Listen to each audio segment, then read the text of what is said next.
So do you know what Riz is? I started with a couple of videos, then I started watching more and more. I'll take a double triple grimace shake on a yacht, 4x4 Sigma style, extra quandial dingles with this skibidi and this squeeze. I teach 7th grade, they are still performing on the 4th grade level. Brain rot, a word that people throw around all the time and possibly the biggest phenomenon to come from the internet in the last 10 years. But in reality, what does brain rot actually mean? And do people really have it? My name is Visual Venture and I hope you guys enjoy the video. What is brain rot?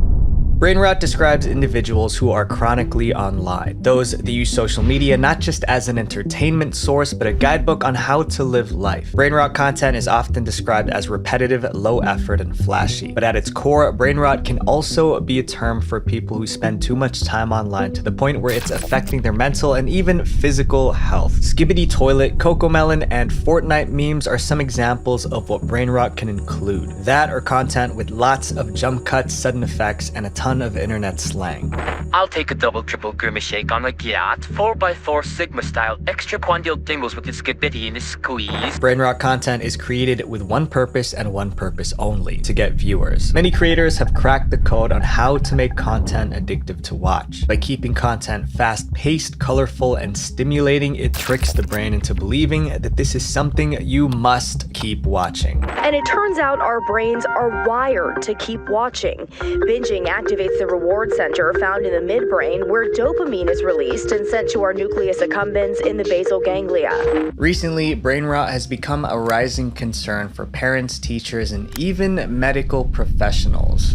Researchers at Dove Press conducted a study on 1,051 young adults ages 18 to 27. The study found a direct correlation between social media and poor executive functioning skills. Those with higher screen times were proven to have lower planning, problem solving, and decision making, not to mention poor memory. The World Psychiatry Journal also did extensive research on what negative effects the internet has on cognition. Turns out, brain rot content is literally, in some cases, rotting the brain. Studies show that those who spent excessive time in virtual settings were more likely to have reduced gray matter in the brain. Simply put, gray matter helps us control our impulses and make decisions. And that data is based on an older demographic. Just imagine the effects it has on the iPad kids epidemic. No wonder parents and teachers are worried, especially when brain rot content is being targeted toward Gen Alpha. A study of 7,097 mothers and children found that children with more screen time had more developmental problems. 1-year-olds with over 4 hours of screen time per day showed delayed communication and problem-solving skills by the age of 2. And our society today proves that. Even before the stay-at-home crisis, Gen Alpha's educational skills were declining. And after the crisis, internet usage has obviously gotten much worse. Despite all this, younger audiences continue to flock to social media and more particularly brain rot content. And that's because the content is created almost specifically with them in mind. Creators profit from Gen Alpha's short attention spans by making addictive content. Social media's endless scroll feature keeps users hooked for hours.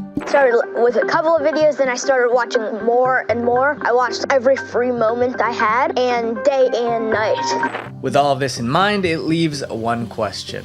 How did we get here? Brain rot language. Just a year ago, if you asked people what brain rot was, they wouldn't have been able to describe it, but that's not the case now. In fact, it's now much easier than ever to spot brain rot content because they all have one thing in common: the language. Stop, you're so chalant. Sorry to be so chalant, it's just, you've got a level 10 yacht, no glaze. Brain rot content has become so common in social media that it essentially created its own language. Brain rot language is jam-packed with pop culture and internet references that most people in the real world don't understand. These slang videos are taken from trending videos and they form sentences that don't make sense unless you watch this kind of content. What the Sigma? What the Sigma? Most of the time, brain rot slang comes from influencers, particularly live streamers. Kai Cenat, a famous Twitch streamer, was the first to popularize brain rot slang words. Back in 2023, Kai coined the well-known term Riz. I kept saying like, yo, I got Riz, a W Riz. At first my chat was like, bro, what the like, Riz, that shit sound mad weird. Although Riz wasn't invented by Kai, he was the one that made the word go viral. On a stream, Kai would regularly use Riz to describe someone who was charming to the person they were attracted to. Others have even said that Riz is short for romantic charisma. You're rizzing them up to where like, okay, wait, hold on. Shit is starting to go your way. Yeah. Like, it's from like going from like a dead end to where, yo, you're just so swift with your words and what you're saying to where like the girl's like, okay, like who this? Although the true definition got lost along the way, Riz became such a commonly used term that its popularity went beyond the internet. It became a part of the day-to-day vocabulary of not just gamers, but also the average Joe. Since then, more and more slang words have been taken from Twitch streamers and used by the general public. Kai once again became the source of another viral brain rot term, the phantom tax. Kai is part of a content team called AMP, known as Any Means Possible. Together, many members of AMP live in a shared house, each having their own room to stream and make content. One of these AMP members and housemates is Phantom, another popular content creator. He became infamous online because he would constantly barge into Kai's room and steal the food that Kai ordered. Phantom collected bites of their food as a sort of tax, and this would happen anytime someone in the house ordered a meal that looked appetizing to him. Viewers would then clip these interactions and start calling it the phantom tax. This term became widely popular on social media, especially on TikTok and among Gen Alpha. Close your mind? You locking doors in this house? I'm sorry. I'm sorry. I'm so sorry. Wrong with you? Streamer Your Rage is another prime example. On stream, Your Rage would use the word gyat to describe attractive women. And once again, the internet took the term and ran with it, making it another viral sensation. When we say gyat, it just gotta be booby. Say gyat! It's an expression like gyat! Oh, yeah! Although slang in itself is a normal part of every generation, brain rot language is a bit different. Not only is it overused, but it seems like it's replacing their actual language. These slang words are usually thrown together randomly. It's not meant to make sense and instead a mash of different words. This makes communicating with the younger generation much harder. If you want to call somebody cool, what would you say? Like, Probably like mad lit on God or something. What? mad lit on God? Yeah, Like G-O-D? Yeah, it's mad lit on God, no cap. Brain rot impacts more than just how kids talk. It also leaves lasting effects on how they look. Brain rot beauty standards.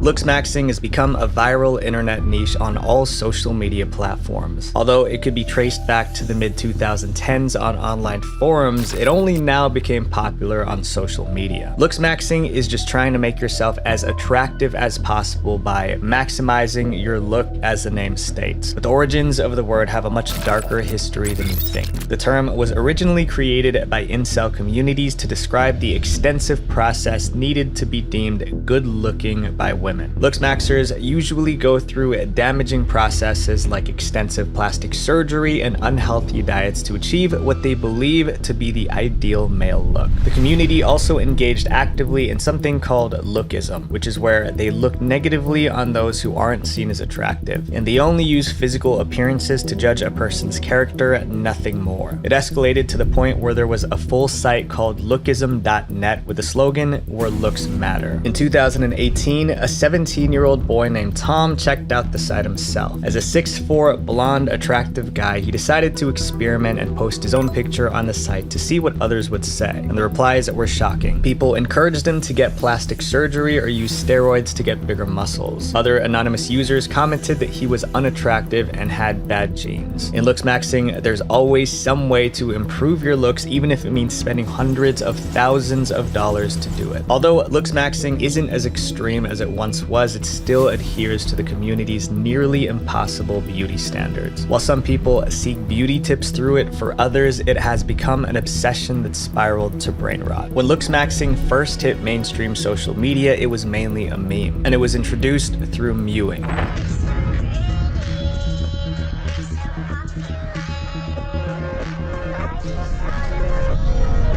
Mewing is when you flatten your tongue against the roof of your mouth, making your jawline look sharper. There were mixed reactions to this. Some adapted mewing into their everyday routine, while others made fun of it. At first, this seemed like a trend that would just come and go just as quickly as others have, but the simple facial exercise was just the start of a dark path that many would begin to follow. The looks maxing community on social media started to get so intense it grew almost cult-like. Many members of the community were so obsessed with their physical appearance that they started encouraging some questionable behavior. Get mugged. Mogging is when one person is comparably more attractive than the other, usually when standing side to side. Much like looks maxing, it originally seemed like a pretty light-hearted trend, but the mogging trend became almost synonymous with just tearing someone down because of how they look.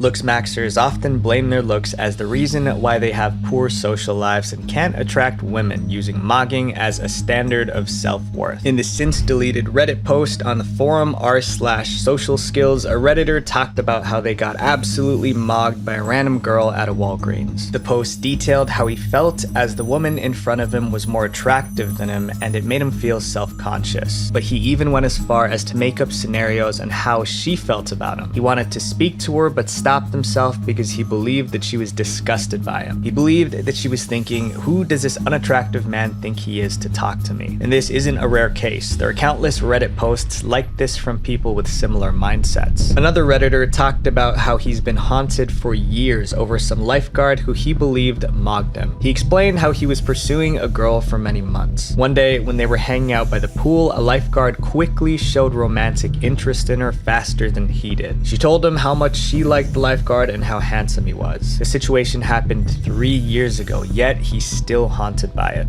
Since this community cares so much about bettering their looks, they'll go to extreme lengths. In 2023, several filters started going viral on TikTok. These filters would measure the angle of your eyes or the size of certain facial features. These were supposed to help you see if you fit in the ideal beauty standard. Using supermodels like Francisco Lachowski and Jordan Barrett as inspiration, looks maxers have a very specific standard. To meet it, you need to fit a certain criteria. One of these requirements is hunter's eyes. These are eyes that are characterized by a positive canthal tilt, which basically means that they're angled upward in the outer corners. I'm a facial plastic surgeon. Let me explain this new canthal tilt filter. What this is the angle created from the inner corner of the eye to the outer corner of the eye. If you have a positive tilt, that means that the outer corner is slightly higher than the inner corner. The hunter eyes fixation went crazy on TikTok, with many young men becoming obsessed with achieving the look. Your eye area makes or breaks you. The eye area holds a pivotal place in determining facial attractiveness.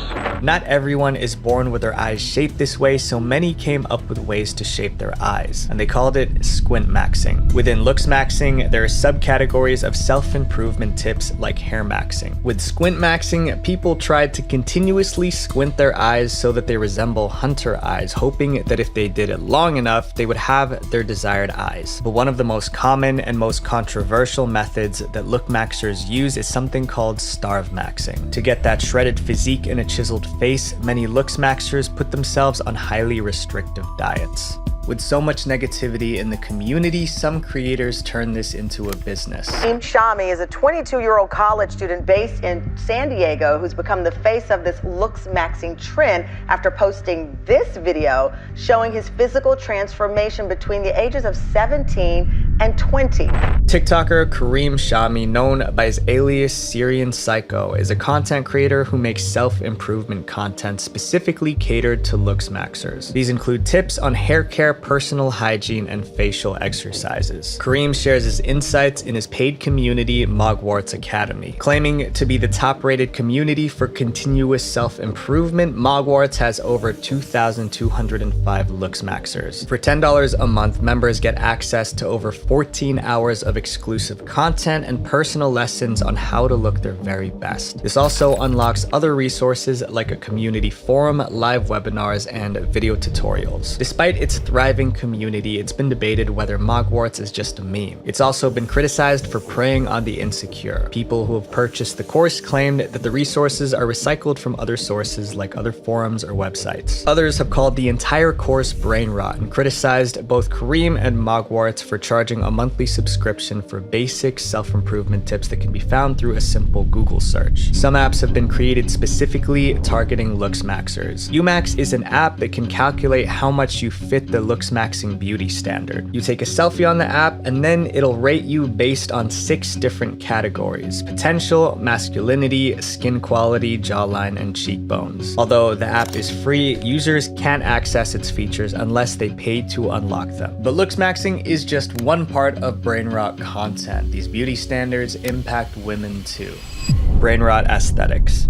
Do you know if you're cat pretty, or fox pretty, or turtle pretty? There is a total of 10 different types, and we'll dive into each of the face shape types to better understand the features and charms of each.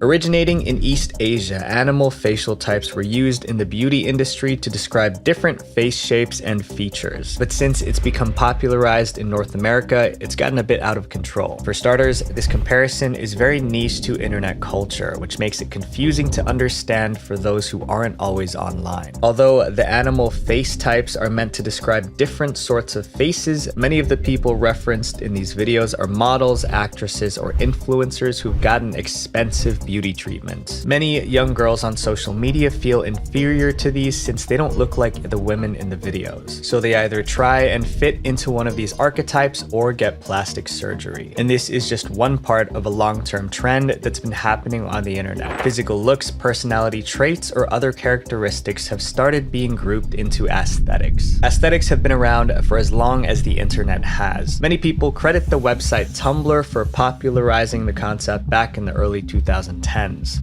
When we think of aesthetics in the 21st century, we often think of hyper-specific Instagram feeds or the unending wormhole of aesthetic niches on Tumblr.com. An aesthetic in internet terms refers to things or people with a specific look, personality, or style. From e-girls to cottagecore, young girls cycle through aesthetics every few weeks. They buy all new wardrobes, dye their hair, and sometimes even take on new personalities to match the aesthetic. But sometimes it can get a little confusing. You're totally giving golden retriever boyfriend energy, which is amazing because I want to be giving black cat energy.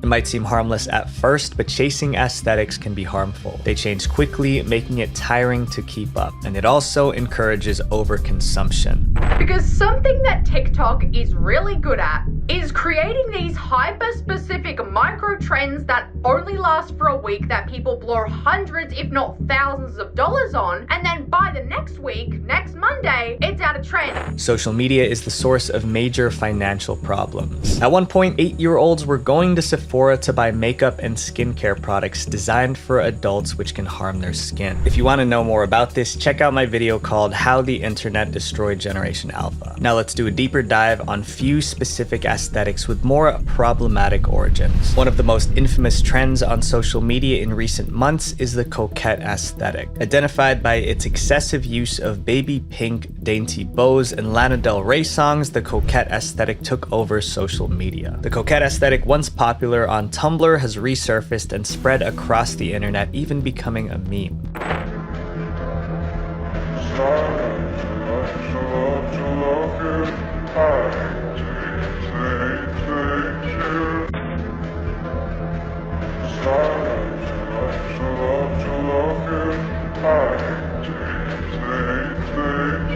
While most people saw this as a micro trend that would fade away, others didn't feel the same, and a temporary aesthetic soon became a permanent consequence. The trend went far beyond just putting bows on everything, because the coquette aesthetic isn't just a look, it's also a lifestyle that only certain people could live. For starters, a coquette woman has to look a specific way. Pale skin, thin figure, dainty, and delicate, which not many people naturally are. Many others wanted to recreate it for themselves, and with all the reference photos being unhealthily thin women, some started to do whatever it took to achieve this look.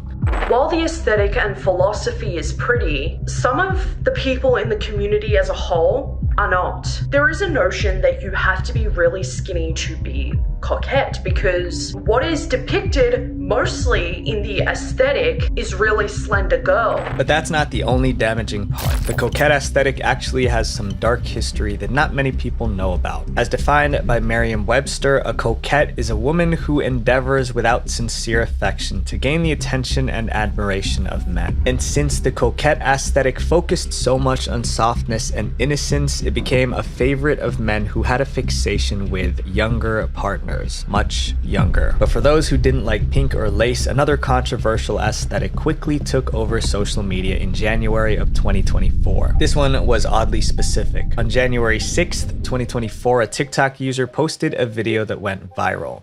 Clean girl is out, mob wife era is in, okay? In the video, she talks about how she wanted to ditch the clean girl aesthetic, which was an aesthetic where women would wear slick back buns, minimalist styles, and natural makeup. Instead, she proposed that everyone start doing the mob wife aesthetic. The aesthetic was based on fashion of the wives of gangsters and mobsters, mostly from TV shows and movies. Common references were characters like Elvira from Scarface or Talia from The Godfather. Immediately, TikTok was on board. Fashion creators started wearing large fur coats, flashy jewelry, and bold makeup. Anything a stereotypical mob wife would wear. Soon, the mob wife aesthetic became a trending topic on the internet, viral on social media, and covered by news outlets and magazines. But while the mob wife's life looked glamorous from the outside, looks are deceiving, because the reality of being a wife of a renowned criminal is anything but aesthetic. Since mob wives are tied directly to the mafia, their lives are constantly at risk. Their husbands are dangerous, and even if their lives were miserable, they had to stay with them or face dire consequences. Actual wives of mobsters started speaking up, talking about their real-life experiences and about how uncomfortable they were with the trend. Ali K, a TikToker and former mob wife, posted a response video to one of the viral mob wife aesthetic videos. In it, she talked about the dark reality of being the wife of a mobster. Y'all do and wear what you want, but mob wife is not a makeup look. It's knowing that the safe in your bedroom with the cash in it is the decoy. It's being better than doctors at CPR and first aid. Ali continued to open up about her past as a mob wife in other videos on her channel. She told stories about the incidents that happened in her marriage, like how her husband regularly gave her special types of painkillers for her headaches. She also talked about how the heavy and dark makeup that everyone on the internet seemed to love wasn't just a cosmetic choice. The makeup was used to hide injuries. Through these stories, she reminded people that her life was not an aesthetic and that being a mob wife shouldn't be glamorized. Some people have become so disconnected from the real world that they can't tell the difference between what's real and what's fake. Brain rot in real life. If you've been on the internet lately, you've probably seen this meme. Drawn by war artist Tom Leah, the 2,000-yard stare is an art piece. It was originally published in Life magazine in 1945 and was meant to showcase the shell shock that those in the military felt during the war. Although it was first publicized almost 80 years ago, the 2,000-yard stare didn't become famous until recently. Social media users started using it as a meme, renaming it as the 1,000-yard stare instead. The 1,000-yard stare is being used as a reaction image to the horrors that persist online at any given moment. Whether this be the most cringeworthy post you've ever seen, making you shudder so hard you turn into a black hole, or actual nightmarish footage that leads you to traumatization forever. The image became one of the most commonly used meme images online. Many people had never seen the artwork before, so when TikTok user @JoshLunchbox posted this video, they were surprised to say the very least.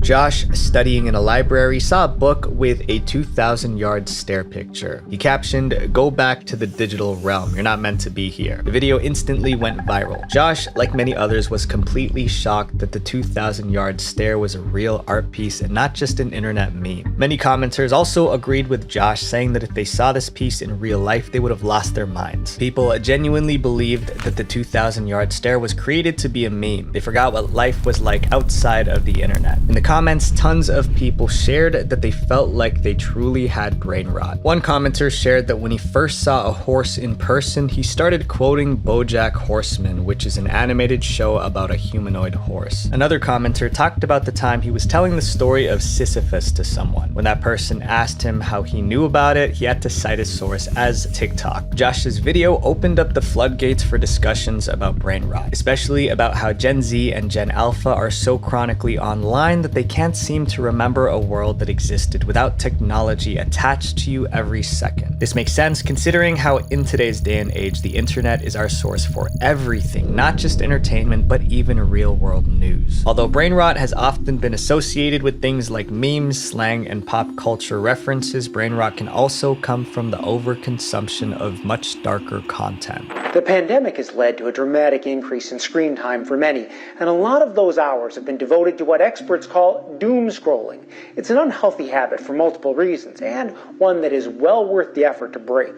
Doom scrolling is the activity of spending a lot of time looking at your phone or computer reading negative news stories. And with most of our news coming from social media, it's much easier to doom scroll. It makes people feel negative, yet they can't seem to stop doing it. That's because doom scrolling is addictive. According to clinic directors at the University of Pennsylvania, people doom scroll because they're searching for answers. Especially during the stay-at-home crisis, when nothing was certain, people believed that if they found answers to their questions, they would feel better. But of course, the answers only lead to more questions. Clickbait articles and videos attract your attention, but it's all just fake news. Yep, a code red warning for everyone's life has just been set, and if you have an iPhone, get away immediately. On the subreddit r/productivity, there are dozens of posts from people who say that doom scrolling has ruined their lives. The first thing they do in the morning is go on TikTok to watch bad news, and it completely throws off the rest of their day. They are intentionally rotting their brain, but they don't know how to stop. So with all of this damaging brain rot content, what impact does this have on kids today?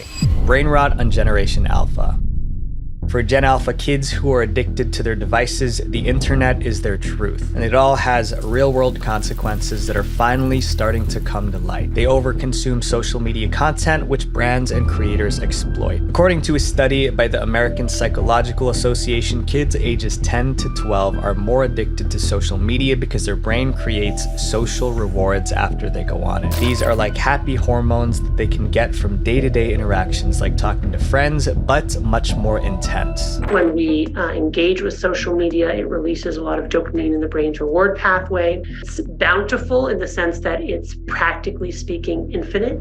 TikTok never runs out. But social media addiction doesn't just mean increased screen time. It also has serious consequences when it comes to Gen Alpha's learning and development. Young Gen Z teachers are talking about the poor behavior of Gen Alpha students, and some of y'all are finally starting to believe us when it comes to how much we've missed the mark on raising these kids right.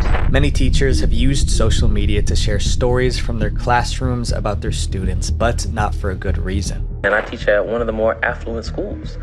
When I tell you that these babies cannot read, they cannot write, and they cannot comprehend, I'm not being funny. I'm being dead serious. The Nation's report card reported that 67% of fourth graders are considered not proficient in reading. Reading and math scores in the United States are at the lowest they've been in decades. And while we can't exactly blame all of this on brain rot content, children ages 8 to 12 average almost 5 hours a day on screens. So it's not far-fetched to say that there may be some correlation there. Not to mention, many of these kids lack basic comprehension skills. I could ask them, who is the main character of your story? The story of 4-paragraph story we just read. Can't tell you. They don't know. They don't know. They don't know. It took us 4 weeks to get through how to answer a question in a complete sentence. This can also explain why younger generations, specifically Gen Alpha, are so drawn to online shopping. Because of their lack of media literacy and comprehension, they're easily swayed by marketing. WebPurify surveyed over 1,000 US parents and found that 16% of kids had online shopping addictions, with 22% preferring it as their main source of entertainment. Even with the major concerns we've covered, not everything online is harmful for kids. Brain rot exists, but so does great content. You can learn almost anything with a few clicks. Personally, I learned more in 1 year of online learning by myself than 6 years of traditional schooling. Everything I know about YouTube is solely because of the internet. Gen Alpha is incredibly innovative and tech savvy. If they use these tools for good, I know they can change the world. Visual Venture. Wait, before you go, make sure you guys watch this video about the internet's impact on Generation Alpha because it falls right in line with brain rot content. And make sure to subscribe. Love you guys. Peace. This is the most disturbing, creepy, and weird TikTok account on the entire platform. Right, I have to talk about this account because it's so creepy, and this is the second video I have been in. These kids, teens on TikTok, more so found human remains in a suitcase down by the river. This video gets really dark, and it sounds so ironic because it's TikTok, but you guys would be surprised with the stuff that goes on over there. TikTok is a fun, lighthearted platform, right? Well, there's a darker side of TikTok that you might not want to see. But don't worry, we went there so you don't have to. These are the creepiest TikToks on the internet. We're starting with the lighter stuff to the more disturbing TikToks at the end. So my goal this year, guys, is to give you guys more videos without sacrificing quality. And it would mean the world to me if you subscribe. And I promise I will do my absolute best to create the best videos I possibly can for you guys. I'm Visual Venture, and you are awesome. The Demon Dolls. In the summer of 2024, TikTok was a horror show, and it was because of a doll. The video that started the panic was posted by a mom named Maribel Flores. In the video, Maribel's daughter ran into her room looking terrified. The girl claimed something was wrong with her Labubu doll. What happened? His eye just turned green. Maribel thought she was joking until she took a closer look. What happened? It just turned green and I was cleaning my room. What do you mean it turned green? It's his eye. His eye? Yeah. Up close, the doll looked wrong, but it wasn't just the eyes. The doll's smile looked stretched, almost like the smile was wider than before. The family was so spooked that they burned the Labubu doll. It's actually getting too small. The video went viral. Soon, other parents came forward. They left comments saying their kids had similar experiences with their Labubu dolls. One mom said her 6-year-old woke up crying in the middle of the night. Her child begged her to throw the doll away because it's a demon. Another claimed her 5-year-old saw the doll's eyes change to a green color. That same kid swore that the doll would laugh at her late at night. The pattern was impossible to ignore. Different homes, different kids, the same creepy details. Glowing eyes, twisted smiles, and strange sounds at night. It was deeply unsettling. And the internet had one question. Were Labubu dolls cursed? Labubu isn't a random stuffed toy. It's inspired by a character from a book series. Labubu is a species of mythical creatures created by artist Ka-Seng Lung. She is part of a larger series simply called The Monsters. It got so popular that people would camp outside stores just to buy a Labubu doll. A crowd of 2,500 people showed up at its Century City location before 6:30 a.m. And that's become the norm for many of the company's releases. But as more people took the dolls home, the TikTok stories began. More and more people believed the dolls were cursed. And people are gonna have to deal with it because of the fact that the energy boundaries that are on this doll are gone. Someone even found a connection between the doll and a demon from ancient mythology. Someone noticed that Labubu looked similar to a creature named Pazuzu. Pazuzu was an ancient demon that caused all manner of mischief, including storms and drought. He's even been labeled too dangerous to worship. Pazuzu has been depicted in Hollywood movies. People online started making side-by-side comparisons. Labubu's ears looked like Pazuzu's horns. Their teeth were almost identical. Even the names sounded similar. Soon, the hashtag Labubu Pazuzu was trending. Within weeks, the hashtag had over 3.3 million views. Digging deeper, someone found a Simpsons episode where Homer receives a cursed doll named Pazuzu. Simpsons warned us the Labubu doll is evil. In Treehouse of Horror 28, Homer orders pizza. Instead, a tiny dusty crate arrives. Inside is Pazuzu. That clip sent the paranoia into overdrive. Some Labubu owners decided to take extreme measures. One TikToker burned her Labubu on camera. I am burning this thing. This thing has been ruining my life, and it is cursed. I am not kidding. Do not buy these things. But as the doll burned, something strange happened to the fire. It started to turn blue. Her video inspired a wave of copycat burnings. More and more people filmed themselves burning their dolls. Others tried rituals instead. One girl brought her Labubu to church. Some countries even banned the dolls completely. In Iraq, authorities declared Labubu dolls were unsafe for children. But not everyone was scared of the dolls. In the UK, people wanted Labubu dolls so much that they were willing to fight. There's been crowd shoving and reports of fighting in the long lines waiting for the collectible. The distributor has since halted in-store sales across the UK. Despite all the fear, Labubu dolls are still being sold. The Labubu Pazuzu hashtag is still on TikTok and the stories keep coming. This next story is about a TikToker who found something terrifying in her home. The secret room.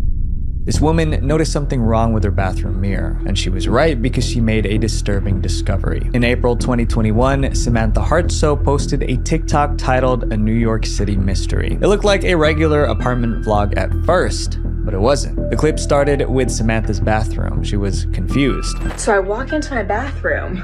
Right here, I feel cold air blowing on me. There's not a vent or anything. Samantha was determined to find out where the cold air was coming from, so she started searching the bathroom. Eventually, she found the source. So I start feeling, and the air is coming from the mirror.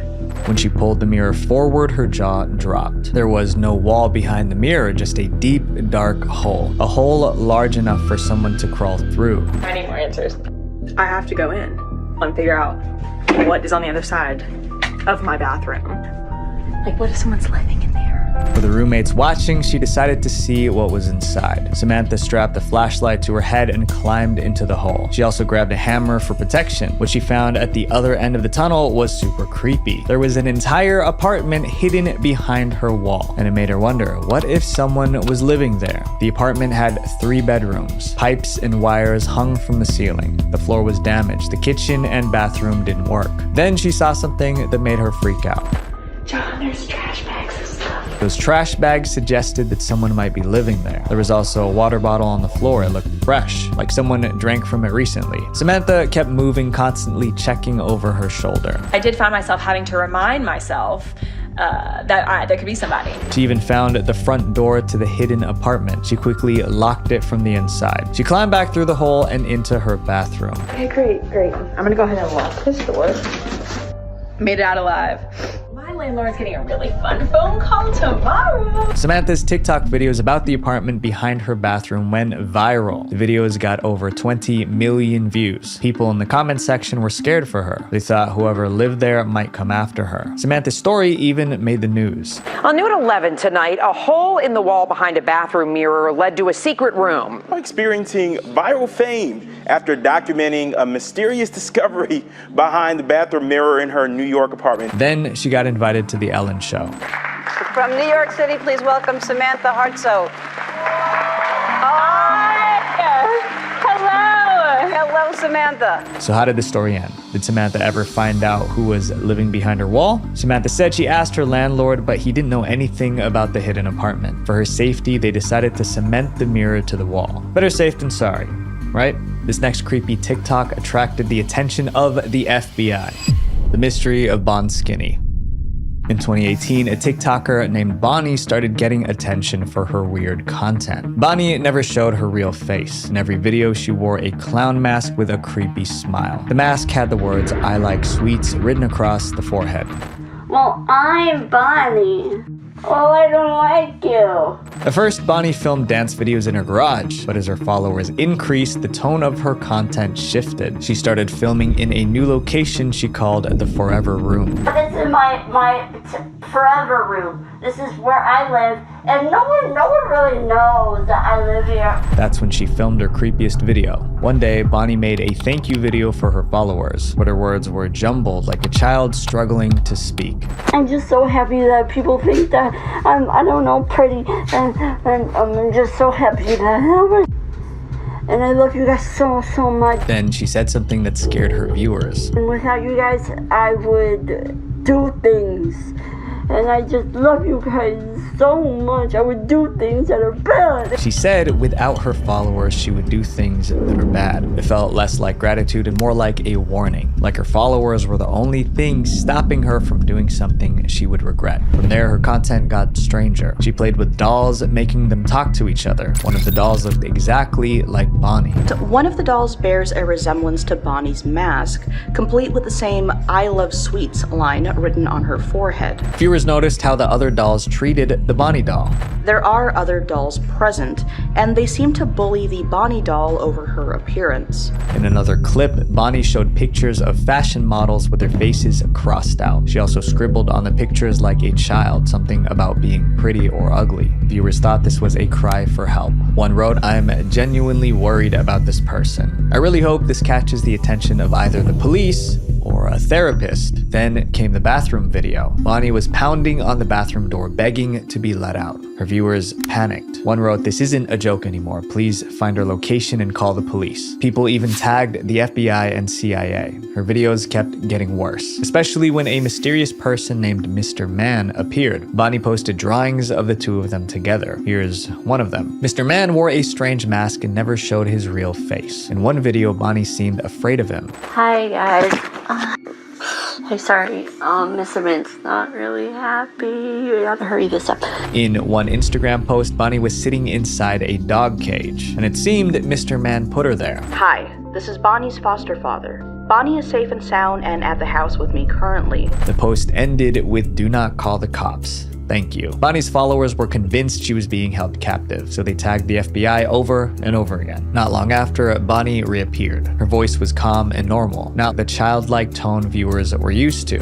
She is in her kennel, as this is my form of punishment. As some of you know, Bonnie ran away from her housing. Shortly after, she deleted all her social media accounts. And that's when the truth came out. The entire thing was fake. It was performance art. Bonnie allegedly had a facial condition that made her insecure. So Bonnie's content was an art project to enable her to express feelings she couldn't say outright. Mr. Man wasn't real either, just another character she invented. What seemed like a desperate cry for help was just a performance.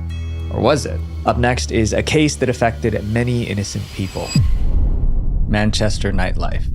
In December 2023, a TikTok titled "Manchester Nightlife 1 a.m." started making the rounds. It looked like normal nightlife content, but there was something sinister going on in that clip. The video opened with a woman standing on the street. She wasn't aware that she was being filmed. Then the camera switched to two other women. None of these women knew they were being recorded. The camera got really close to them. They were extreme close-ups showing inappropriate angles. The same pattern repeats. More women, more angles, always without the women realizing. And this was only one of hundreds of such clips. The person filming was a 27-year-old man from Bradford, but his name never came out. This guy bought Ray-Ban glasses with a hidden camera. Then he wandered into busy nightlife areas recording women. The glasses made it impossible to tell he was filming. When he had enough footage, he uploaded it to TikTok. It was all under an account called Walking in China. The bio read, "Record the nightlife of the city." The original account is gone, but this is a backup we found. The account exploded. 350,000 followers, 14 million views, and over 11,000 comments. And most of the comments were crude remarks about the women.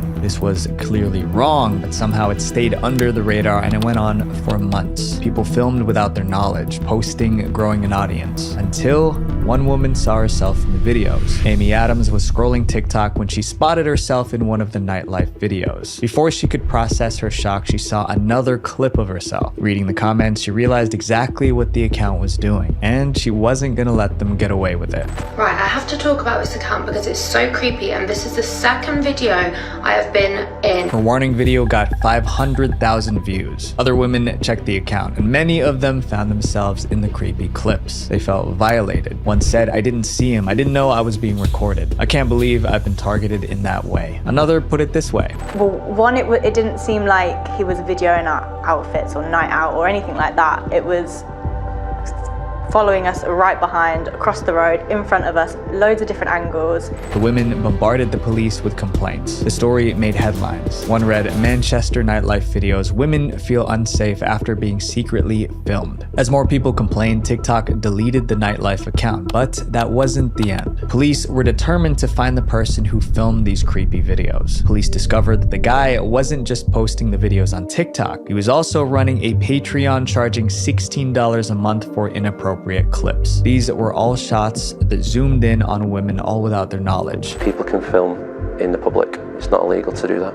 But we want to look on a case-by-case basis. That can be classed as stalking, harassment, or public order offences. Officers admitted the law was frustratingly limited, but they stressed that everyone has the right to feel safe on a night out, and these videos stripped that safety away. In November 2024, police finally identified the man behind the videos. They arrested him in Bradford in the UK. His name was never made public. Patreon shut down his page, but some women in those clips still felt uncomfortable. Now when I go out, I am looking out for this cameraman, which isn't something which I would ever thought would be something I would have to look out for. Up next is a TikTok video that helped solve a murder. The suitcase on the beach.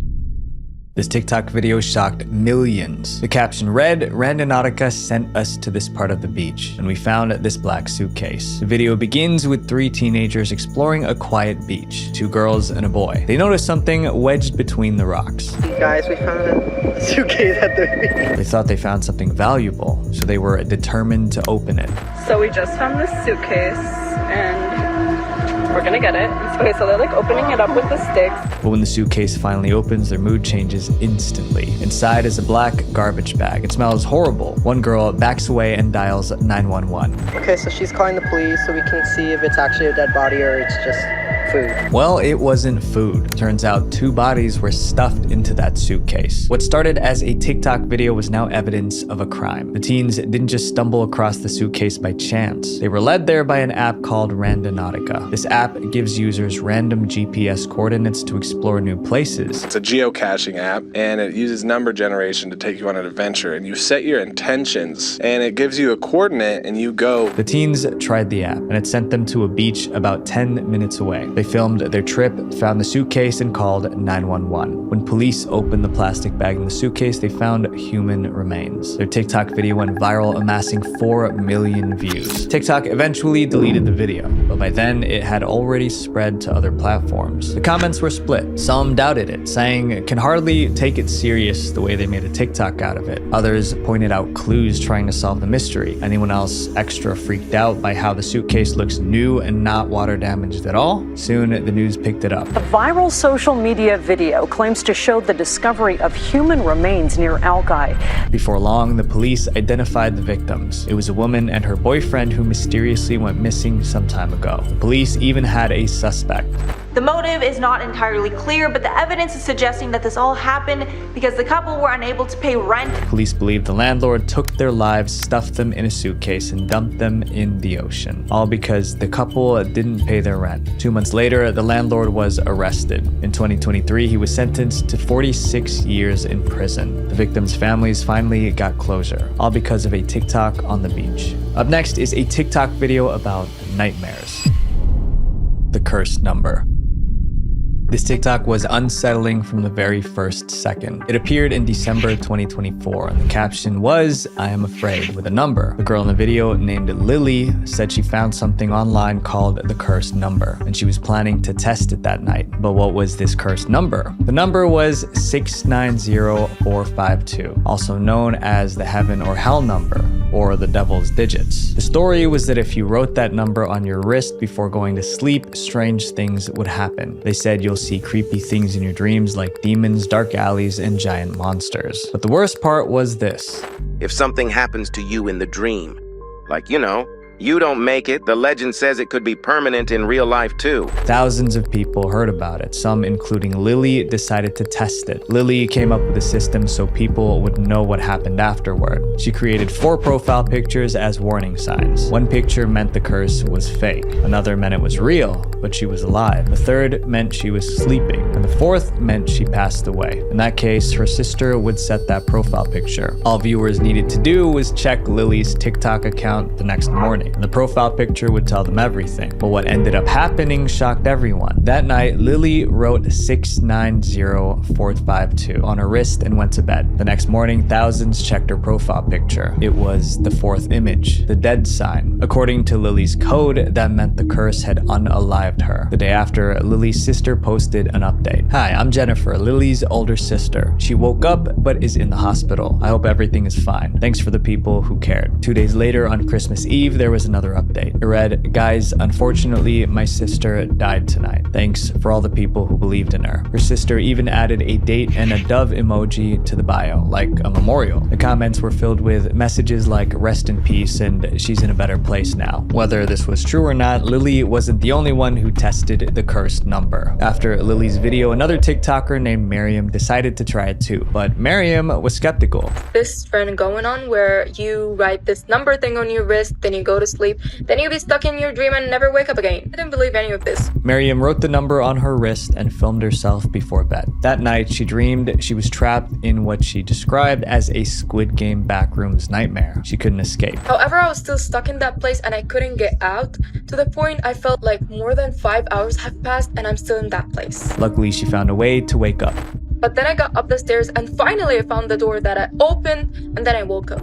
Her video got over 500 comments. One said, I tried that one time and I got into a lucid dream. Others dismissed it, leaving comments like this trend is not real. Maybe it's just a scary TikTok story. Maybe it's something else. But even now, 690452 is still listed on Urban Dictionary as the cursed number. The next TikTok was filmed in an isolated location. The abandoned theater.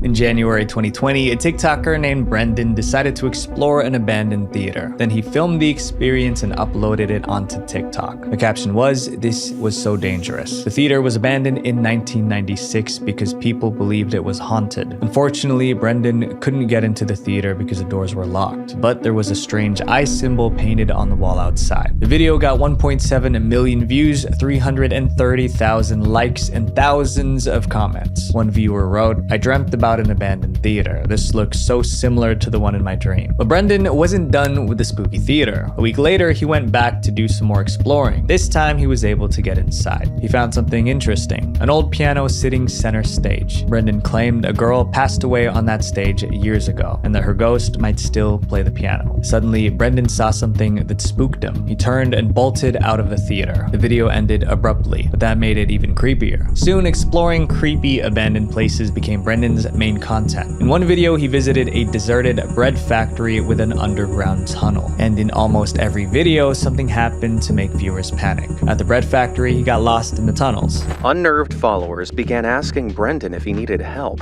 but he didn't respond, simply uploading more videos over the next few days. Each location seemed darker than the last. Fans noticed his captions were changing too, featuring variations of the words, "Where am I? Wake up, help," and "run." Finally, he posted what some believed was his goodbye. Brendan posted a final video explaining that it was time for him to wake up and rejoin the real world. His followers waited for him to explain what was happening, but Brendan didn't. He just disappeared from TikTok, leaving everyone confused. Months later, the truth was revealed. It isn't clear exactly how it leaked. It turned out that Brendan's videos were not real. They were part of an alternate reality game. Every chilling caption, every close call, every paranormal encounter was planned. Many times it seemed his life was at risk, but it was all staged. Still, knowing it was staged didn't make the videos any less creepy. And judging by the comments, plenty of viewers are still haunted by the videos. My friends, some things are better left without answers. Visual Venture. If you guys thought these TikToks were creepy, there are videos that take things even further. If you want to see the creepiest videos ever posted on YouTube, click right here. Love you guys. Peace. He just kissed his dead grandma like 20 times. Eric Harris rocks my world forever. I'm not trying to be mean, but like, what kind of channel is this? Some of the scariest things ever recorded aren't in horror movies, they're on YouTube. These are the creepiest videos ever posted on YouTube, ranked from the least to the most unsettling. I noticed, friends, that 69% of you guys aren't subscribed, and it would mean the world to me if you did, because I plan to double the amount of videos I give you guys, and this would help a ton. I'm Visual Venture, and you are awesome. My great-grandmother's coffin. On October 29th, 2010, a video titled "My Dead Great-Grandmother's Coffin in My Own Backyard" showed up on YouTube. It was uploaded by a man named DJ Def Joey. He even tweeted about it, urging people to watch. But those who clicked quickly realized this wasn't a typical YouTube video. It was very disturbing. There's no one talking in the video, just weird background noise. But soon viewers realized why. DJ Def Joey was deaf and used sign language to communicate. Through sign language, he explained that he wanted to share footage he filmed years earlier. That was in October 2008, and that's when things got really creepy. The first thing Joey did was hold up a human skull. He claimed it belonged to his great-grandfather, but he never explained how he got it. Then he casually dropped the skull and moved on to something more unsettling. He announced that his great-grandmother's coffin was in his backyard. According to Joey, his grandma passed away in 1945 and was buried in a cemetery. And 20 years ago, that cemetery shut down. But instead of finding another burial site, Joey kept his grandma's coffin in his own backyard of all places. And he was so proud of it. He made a video to tell the world. But Joey didn't just talk about the coffin in his backyard, he wanted to show it. But simply showing the coffin wasn't enough. Joey wanted to take it a step further. He wanted to show what was inside. He signed, "I've been taking care of her casket, checking to make sure everything is okay, so wanted to see what she looked like today." He turned his camera toward the coffin and slowly lifted the lid. Inside was his great-grandmother's body, dry and stiff. If that wasn't creepy enough, Joey leaned in and he kissed his great-grandmother's corpse. A few seconds later, the video ended. Those who watched it were horrified.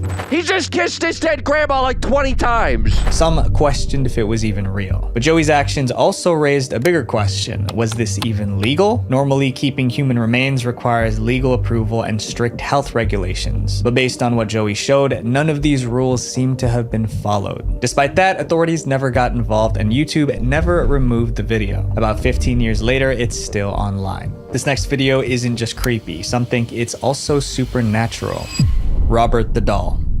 When the video "Robert the Doll Caught Moving on Camera" was uploaded to YouTube, it shook people to their core. At first glance, it was just a video of a child's doll, but one thing made it extremely creepy. The footage showed a close-up of Robert the doll. It was an old doll with dark, beady eyes and a stuffed dog in his lap. Then the camera zoomed in to the doll's leg, and right before the viewer's eyes, the leg moved. At least that's what it looked like. It was just a tiny twitch, but that was enough to make viewers freak out. I came across this footage of Robert the doll, and some people say that it appears his leg moves in this video. But why did so many believe this doll had actually come to life? To understand that, you need to know about Robert's dark history. The first thing you should know is that Robert the doll is known as the world's most haunted doll. The doll's story goes back to the early 1900s. The doll was given to a young boy named Robert Eugene Otto as a gift, and from that moment they were inseparable. He talked to it and ate meals with it. The family said it was as if the boy could see something in the doll that others couldn't, and whenever something went wrong, Eugene had one response. Robert did it. It was as if the doll was alive. Even when Eugene grew old, he never let go of his beloved doll. After he passed away, his wife donated Robert the doll to the East Martello Museum, and that's when the rumors started. Museum staff claimed Robert would change positions when no one was looking. Some visitors swore they saw his facial expression shift.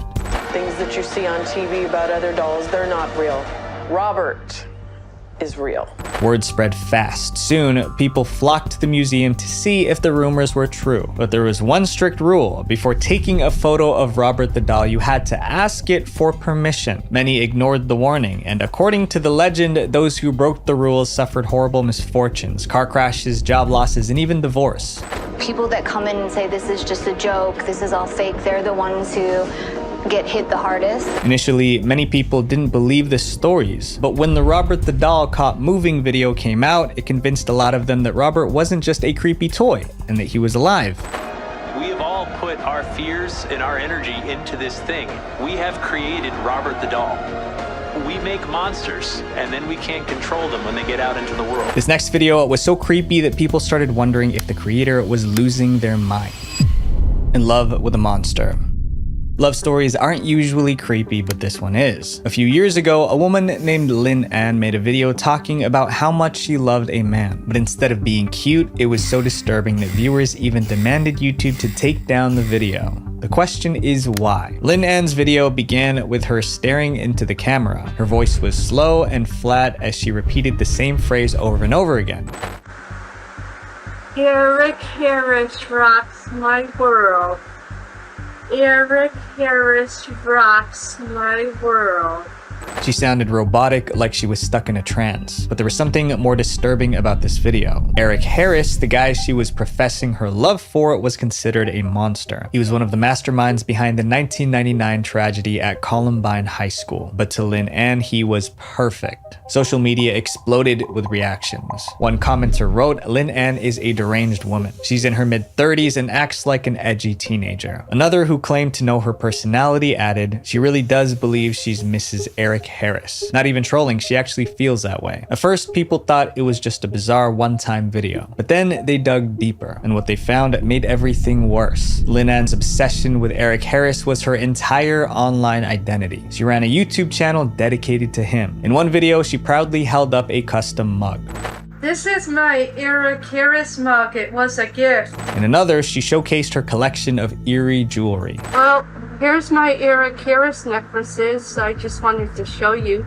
On Facebook, her bio casually declared, "I love to model, act, write, shop till I drop, and I so love Columbine Eric Harris." In another disturbing Facebook post featuring Harris's photos, she wrote, "If you were a hamburger at McDonald's, you would be a McGorgeous." As word spread about Lynn Ann's disturbing videos, people demanded YouTube to take action. And they did. YouTube deleted her entire channel. Not long after, Lynn Ann disappeared from social media. Today, she's been mostly forgotten, but those who remember her videos still find them deeply unsettling. Up next, we're going to talk about a live stream that became popular for a really weird reason. Sitting and smiling. If you come across a video titled "Sitting and Smiling," you might think your screen is frozen. It shows a man sitting on the floor staring at the camera. He doesn't speak, he doesn't move, he just smiles. For 4 hours straight. That man is a YouTuber named Benjamin Bennett. Every week, he would live stream himself sitting still and smiling, never breaking character, never explaining why. And viewers had a lot of questions. 4 hours. Okay, guys, seriously, like, I'm not trying to be mean, but like, what kind of channel is it? Some think it's a form of art, some think it's meditation, while others think he may be mentally ill. Some even made parody videos. Hey there, for today's video, I'm just going to sit here in the corner and smile at the camera for 4 hours. Start the timer. Oh, how long's that been? Is it done? How long was that? 2 seconds. Despite the questions, Benjamin never explained himself. He just kept making more videos, sitting and staring for hours. Eventually, he had hundreds of videos. However, out of all of them, Sitting and Smiling number 5 is still one people can't forget, because 2.5 hours into that live stream, something very weird happened. In Sitting and Smiling number 5, for over 2 hours, nothing unusual happened. Benjamin just sat on the floor, staring directly at the camera, smiling. Then at exactly 2 hours, 36 minutes, and 30 seconds, a noise broke the silence. It was coming from Benjamin's front door.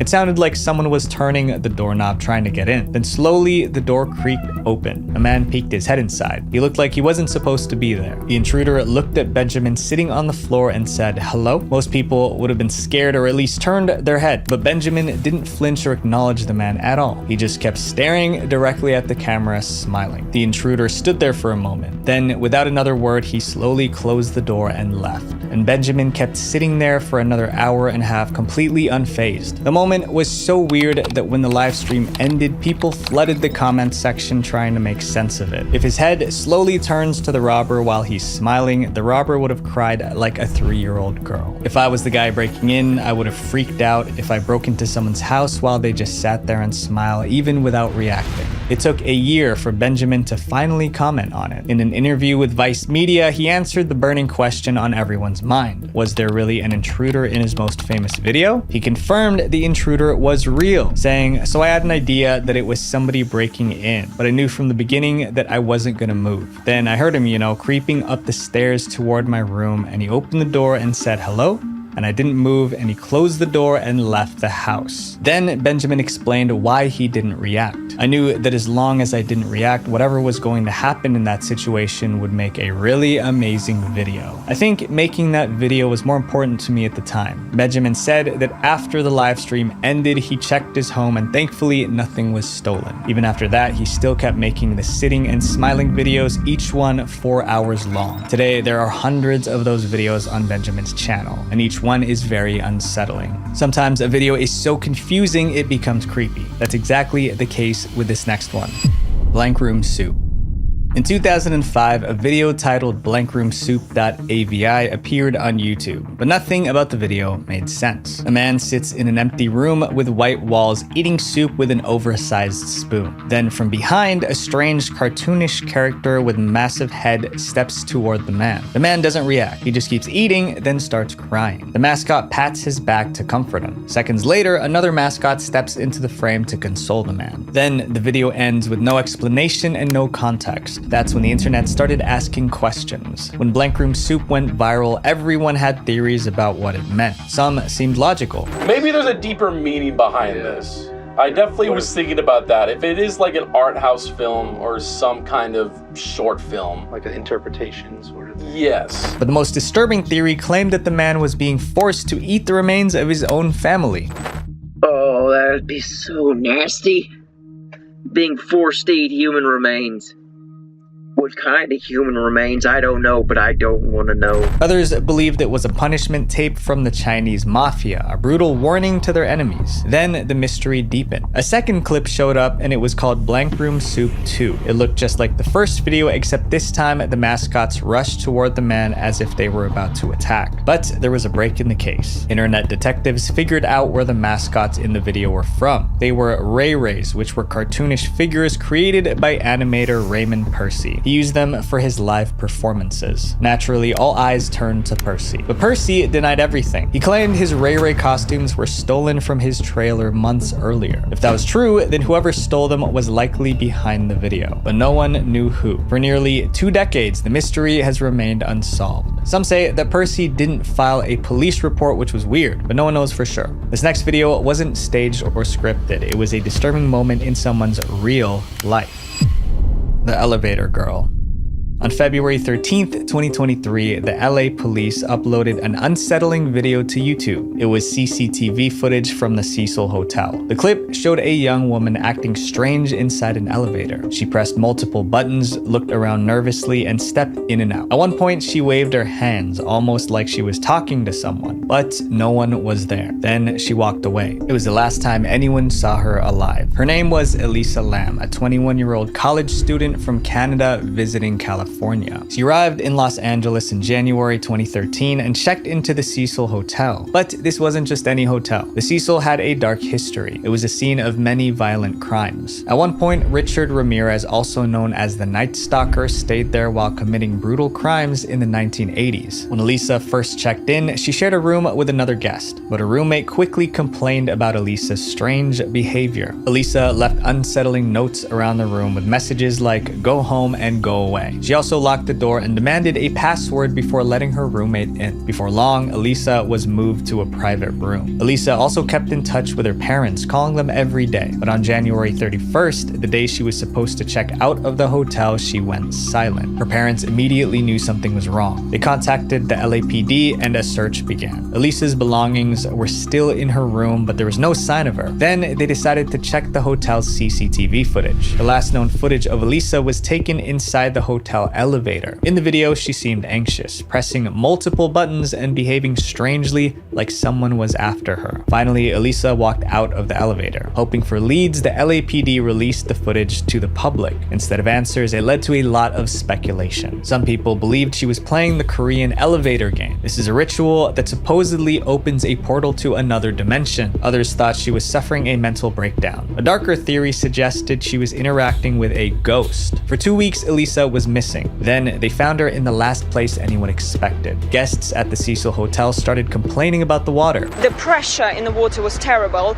The shower was awful. The water, and when you turned the tap on, the water was coming black first. A hotel worker went to check the rooftop water tanks. When he opened the tank, he found Elisa floating face up inside.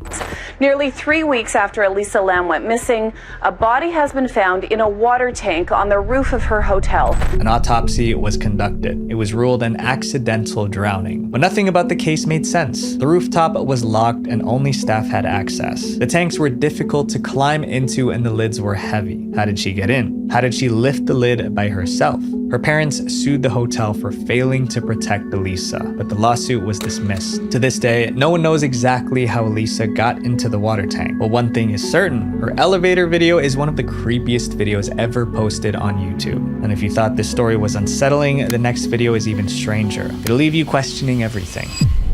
The Lost Boy.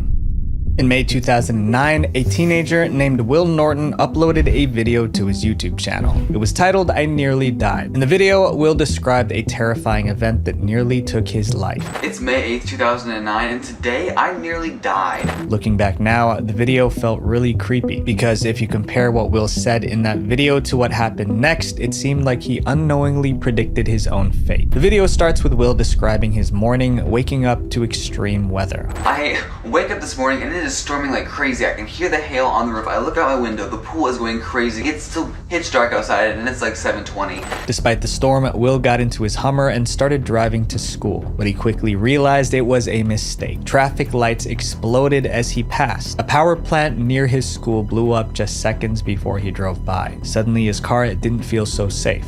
Keep in mind, I drive a Hummer, so really I shouldn't have any reason to be scared.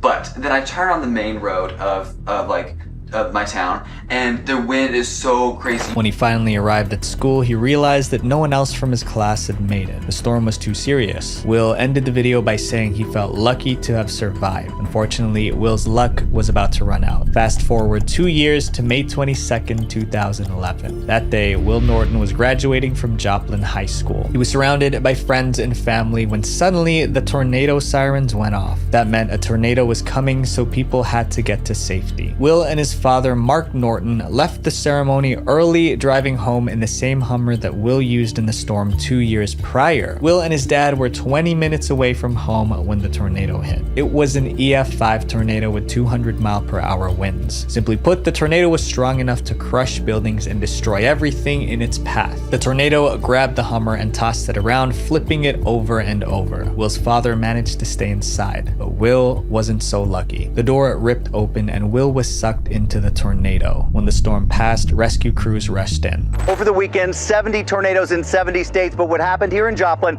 was certainly the worst. But Will was nowhere to be found. His family frantically searched hospitals hoping for a miracle. More than 150 volunteers were involved in the search and thousands of people followed the Help Find Will Norton Facebook page. Then nearly a week later, search crews found him. Will was found in a pond. He didn't survive. Now, watching Will's old video doesn't feel like a survival story. It felt like a prediction. 5 years after Will's passing, his father revealed that Will's room is still the way he left it, and his family misses him every day. These videos prove that the internet doesn't need jump scares to be terrifying. Sometimes the most unsettling content is the stuff people post without thinking twice.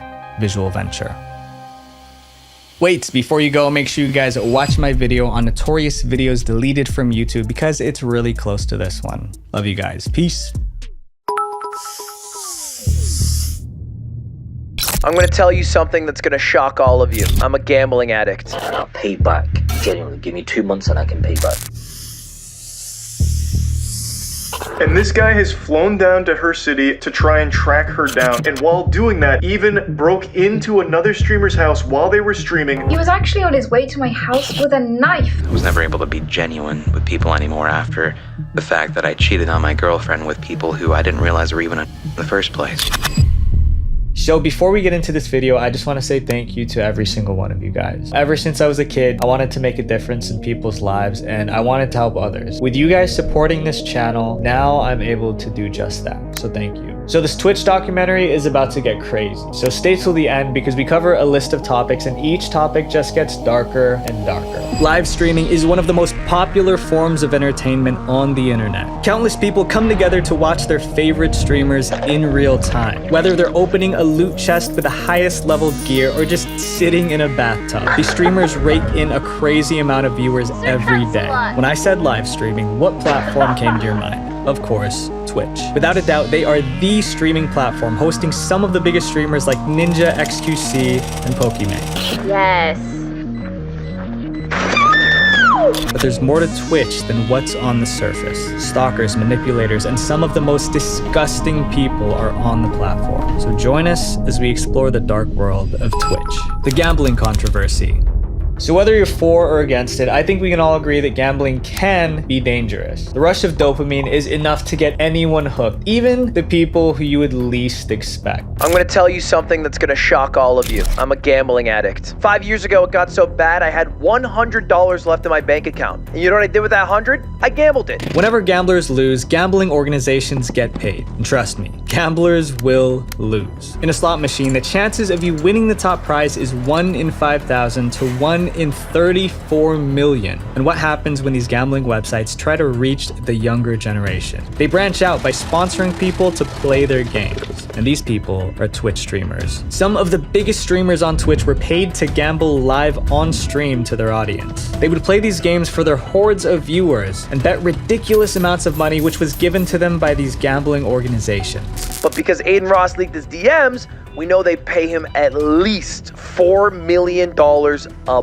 month. These streamers spend hours and hours gambling on stream that it becomes their own craving. So they do it off stream. Yeah, I gamble every day. I lost 2 million. Really? I lost 1.85 million month. Because of this insane uptick in online gambling, Twitch faced one of their biggest controversies ever. In September of 2022, the streamer known as It's Slicker was accused of scamming both his community and his friends for up to $300,000. Videos were leaked of him begging people for money. I'll pay back. Genuinely, give me 2 months and I can pay back. Slicker went on stream and admitted to everything. His reason for the scam was because his gambling problem was spiraling out of control. If gambling could cause this much damage to streamers, what can it do to its viewers? There are so many kids on the platform, and no matter how hard a streamer can stress that their streams aren't for children, they're gonna watch it anyway. Twitch has no age verification system. A kid can make an account with a fake birthday and watch whoever they want. So when they see their favorite streamer having so much fun and making money on these games, who's to say they won't try it themselves? According to the National Center of Responsible Gaming, young people struggle with gambling at higher rates than older adults, and 75% of Twitch viewers are young. Twitch eventually came forward with a new policy banning most gambling content, but sports betting is still allowed. So I want to ask you a question. Do you think Twitch has really done all they can to protect young people when they're still exposed to gambling?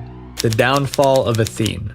In the late 2000s, Athene was one of the top content creators in the gaming community. He started off making videos of games like World of Warcraft, where he'd play an incredibly exaggerated character. Go down, just like Destiny. People loved it, and Athene kept on growing. He took part in huge charity streams and raised insane amounts of money for charities like Save the Children. He even became one of their celebrity ambassadors. But in 2011, something shifted. Athene uploaded a weird video titled Athene's Theory of Everything. The video was filled with religious preaching and strange conspiracy theories. His viewers were confused, but it would only get more confusing. Athene would continue to preach these strange views and would gaslight his audience if they didn't agree with him. And the funny thing, you'd feel more stable and more in balance with yourself than ever. If you're depressed, depression is gone. You know depression? You deserve depression. If you chase your own experience, knowing that it kills people, your inaction, then maybe you deserve it. Athene would help create something called the Singularity Group. It was a compound for workers in the computing industry. They would move into the building with all their expenses like food and rent paid for and work on projects for Athene. But it was more than that. It was a cult. Not only would the workers not be paid for the work they did, but they would also have to sign an NDA which prevented them from questioning Athene or the organization. And if anyone did this, they would be shunned by the other members and become social outcasts. The environment was incredibly toxic, and it shows in Athene's live streams. One of the worst moments was when he streamed with 2 female volunteers. He made them dance suggestively for the chat and promised that they would dance more if his audience would donate. And whichever girl got the most donations won. She's having some nice dance, nice moves. You're just sitting here like, in defeat. You can always give me a kiss on the cheek, Cheat, 500 pounds, easy. For $200, it'd be dancing for an hour. So Athene exploited both his workers and his viewers. And as you'll see in this next topic, he's not the only one. This next situation is worse. Arcadum's allegations. Before we dive into Arcadum's disgusting allegations, I want to tell you guys about today's sponsor. This might currently be you. You drive a car and are paying for car insurance every month. Why? Because if you get into a car accident, you trust that they'll take care of you and your expenses. Now imagine this. You actually get into a car accident, but your insurance company comes up with excuses, downplays your injuries, and in the end, the same company that you relied on leaves you with huge expenses to pay. Well, this happens every single day. And Morgan & Morgan can fight to help. If you're lowballed by an insurance company after an accident, Morgan & Morgan can fight to help get you the compensation you need. When you choose a law firm, size matters. Morgan & Morgan is America's largest injury law firm with over 800 attorneys across America and has recovered over $13 billion for their clients. So you pay nothing up front for their services. The fee is actually free unless they win. Getting started is super easy. To get a consultation for free, all you need to do is get out your phone and dial #law or visit forthepeople.com. My link is in the description below.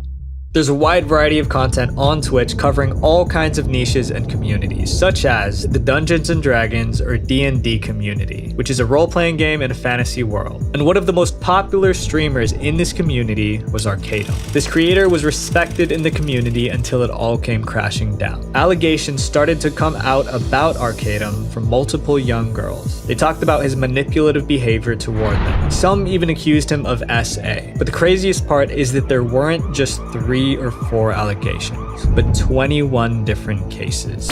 But now it seems as if many different situations have come to light as 21 different individuals in the space have come forward with their own stories. The cases were similar. Arcadum would have conversations with these girls through Discord. They would start friendships before Arcadum started to make advances on them. He would say things like, "Before you try to fall asleep, it would help me relax." And when they refused, he guilt-tripped them into pitying and forgiving him. "I feel kind of guilty. I'm really sorry if I made things weird. I hope you get good sleep." He even tried to control their personal lives, saying things like, "You're the only one I want." He manipulated them into believing that he was the only one who truly cared about them. Arcadum posted an apology in an attempt to fight off the backlash, but it just made things worse for him.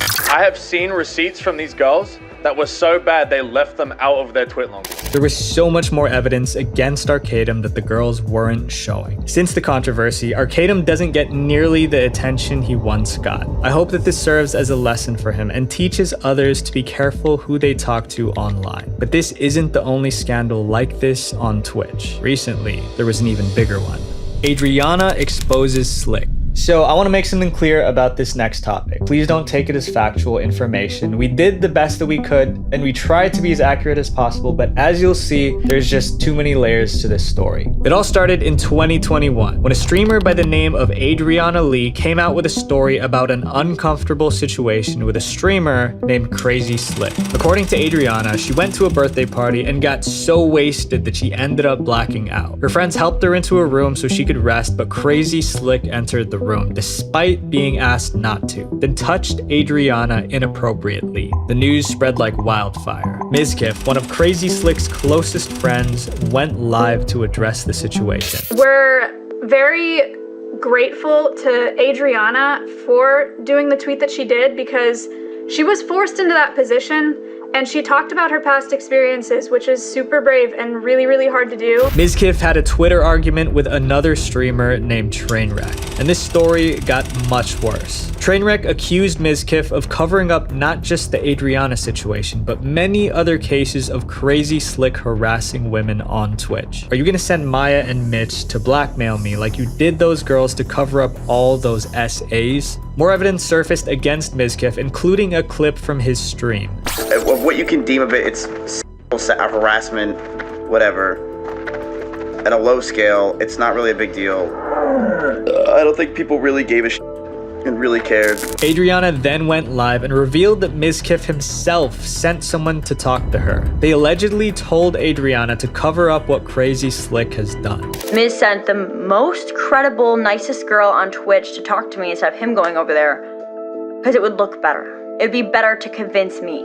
What's worse is that Adriana's statement had to be proofread multiple times in order to make sure that the situation was downplayed as much as possible. At this point, Adriana was shunned from the Twitch community because many people didn't think it was a big deal. But then, someone else came forward, and it was by accident. Minx's accident. Justa Minx is a popular content creator and Twitch streamer. If you follow her, you'll be aware that she recently suffered a manic episode, which is a period of extreme changes in mood and behavior. During this episode, Minx reacted to Adriana's stream and just laughed at her essay situation with Slick. She did not reply. She doesn't have screenshots. But then her opinion changed. I was influenced by friends to believe that what happened to Adriana was smaller than what it actually was. So pay attention carefully because this next clip reveals the puzzle piece that puts this all together. Not everyone's like these streamers that cover it up, aka me and OTK. Ooh, shouldn't have said that one. Should not have said that one. Minx confirmed completely by accident that some people were actively trying to cover up what happened to Adriana. And as far as I know, the situation is still under legal investigation. This controversy wasn't Twitch's fault, but the fault of the people with a presence on Twitch. We look up to these influencers and idolize them, but we forget they're human too. Sweet Anita pleads for help. When we think of stalking, we think of that one shady guy in the alley following a woman home. But stalking can start online too. Almost all of your favorite Twitch streamers have stories about being stalked, including the horrifying situation of Sweet Anita. Sweet Anita is a massive streamer on Twitch who's even hosted the Streamer Awards. Yes. Love you too! Sweet Anita spoke openly about her experience with stalkers on Twitch. She said that the stalking started in October of 2019 and escalated consistently.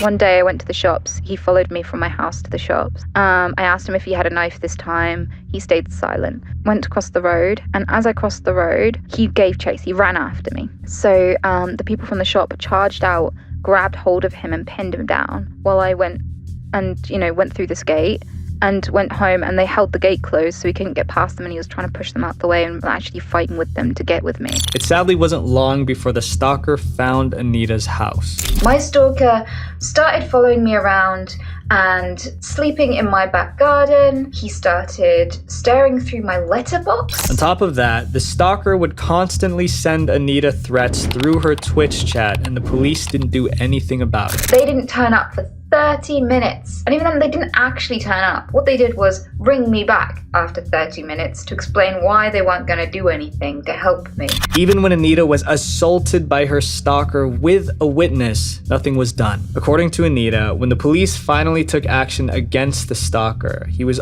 on the way to her house. When they finally went out to pick him up off the street to question him about that incident, he was actually on his way to my house with a knife. And despite that being incredibly damning, they still released him a 3-minute walk away from my house.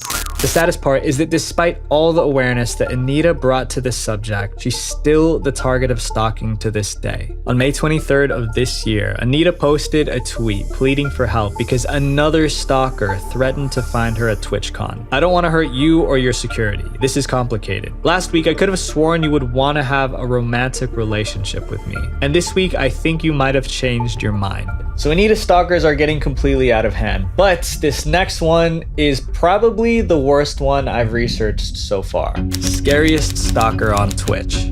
Another big streamer on the platform is Amaranth. While she's definitely been in some controversy for her content, she's widely respected on a personal level by Twitch and content creators, and this made her a target for one of the worst stalker cases on Twitch. Amaranth tweeted this message.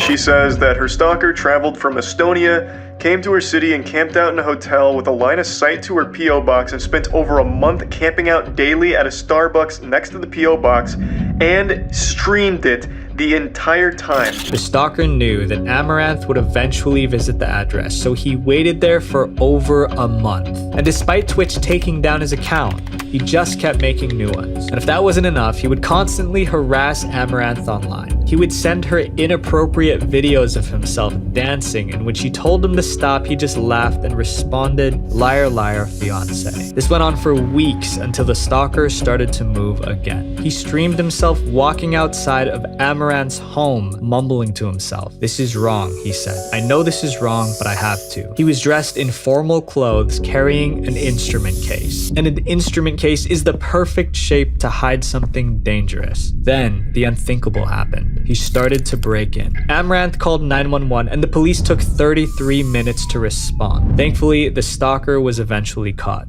Something needs to change. It's only a matter of time before one of these guys does something irreversible. And in this next one, they actually do. You can't unsee this live stream. In May of 2022, PG, an 18-year-old boy, drove over 200 miles to a supermarket in Buffalo. He got out of the car strapped up and ended the lives of 10 people. And the whole thing was live on Twitch. Twitch stopped the live stream minutes after the incident began. It was a horrific event that happens all too often, but I'm glad Twitch stood up and did their part to shut down the live stream. But still, evil people slipped through Twitch's cracks, including a Twitch admin who abused his power. The criminal admin. In 2013, there was a Twitch admin by the name of Mr. Adder. During that time, he took advantage of two small streamers who were both young girls. It's possible that there are more victims who haven't come forward yet, but in 2020, the two girls spoke out. One of the victims claimed that she met Mr. Adder when he was in his early mid-20s, while she was about 10 years younger. He used his recent breakup to guilt trip her into talking to him. He threatened her into doing unspeakable acts because if she didn't do them, he would hurt himself. And sometimes he actually would. She finally had the courage to notify Twitch, but when she did, nothing happened. His other victim had a similar story. She was manipulated into a relationship with him and was pressured into doing horrific acts. She even sent him money for food and cigarettes when she was about half his age. This admin that was supposed to uphold the values of safety was nothing more than a creep. The Twitch monster. In 2015, a Twitch streamer by the name of Dark Aquis engaged in a relationship with a young girl when he was over 21. This girl claims that he manipulated her into a deal where she would do anything he asked, and in return, he would listen to her family problems. The messages he sent to this person are disgusting. He would force her to skip class in school and call him in the bathroom, and he would make her do awful things for him. This girl had enough and decided to act. But Dark Aquis knew their address and threatened her sister. Thankfully, this young girl was able to break free and come forward with her story. On Twitch, these stories are endless, including someone who took it a step further. The dark mind of Cryotic. Cryotic was one of the biggest content creators in the early years of YouTube. He was well known for his early collabs with PewDiePie and his iconic voice. How old am I?